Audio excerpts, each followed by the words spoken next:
সত্য কথা বলতে নাইট ডিউটি যে এত কষ্ট আমি যাকে বুঝতাম তাহলে আমি মানে নাইটে এত জনবতি ফার্স্টে আমাদের লিস্ট করছিল তখন না করে দিতাম। কিন্তু এখন আসলে কিছু করার নাই, কারণ নাইট শুরু হয়ে গেছে অলরেডি 3 দিন চলে। এখন গত 2 দিন আমার কোনো ঘুম আসে নাই, কিন্তু আজকে এত পরিমাণে ঘুম আসতেছে, আমার ঘুমে আমার মাথা এতটা ভার হয়েছে, মাথায় এখন কাজ করতেছে না। এই যে মেশিনটা দেখতেছেন, এই মেশিনটা চালাইছি এখন সারাদিন বইরে। আমি কি করছি না করছি নিজেও করতে পারি না, কিন্তু কাজ করছি। তো আলহামদুলিল্লাহ, যাই হোক, আমাদের যে কাজটা ছিল ওই যে পেন মারা ওখানে যে কাজগুলো, সেই কাজগুলো শেষ হয়ে গেছে। এখন এখন বাজে ভোর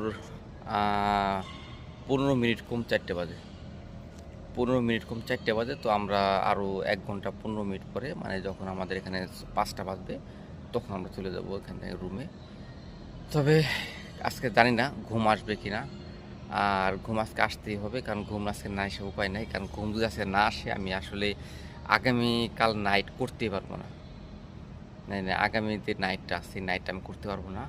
আমার ঘুম আজকে যেভাবে হোক ঘুম আজকে নিতে হবে। আর যদি ঘুম না নিই, এই যে মেশিনটা একবারে সব এলোমেলো হয়ে যাবে। আর এটা এমন একটা মেশিন, যদি 19 থেকে 20 হয় ভিতর থেকে অ্যালার্ম মারে। তো যাই হোক, আজকে কোনো সমস্যা হয় নাই, যার কারণে খুব অল্প মধ্যে বেঁচে গেছি। তো আজকে যদি আমি না ঠিকমতো ঘুমাই, তাহলে মনে করেন যে আমার এই মেশিনে কাজ কাম যা আছে সব উল্টোপাল্টা হয়ে যাবে।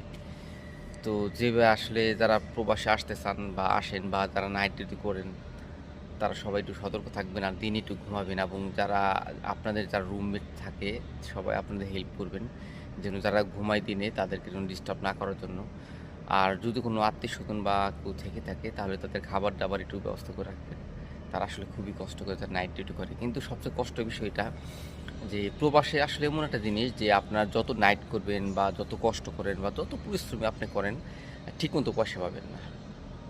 আপনি যতটা পরিশ্রম করেন ঠিকমতো পয়সা পাবেন না। কিন্তু পয়সা কী পাবে? যার তেল মারতে পারে, যারা অয়েল মারতে পারে, তারা খুব পয়সা কামাইতে পারে, সব দিতে সুখে শান্তি থাকতে পারে।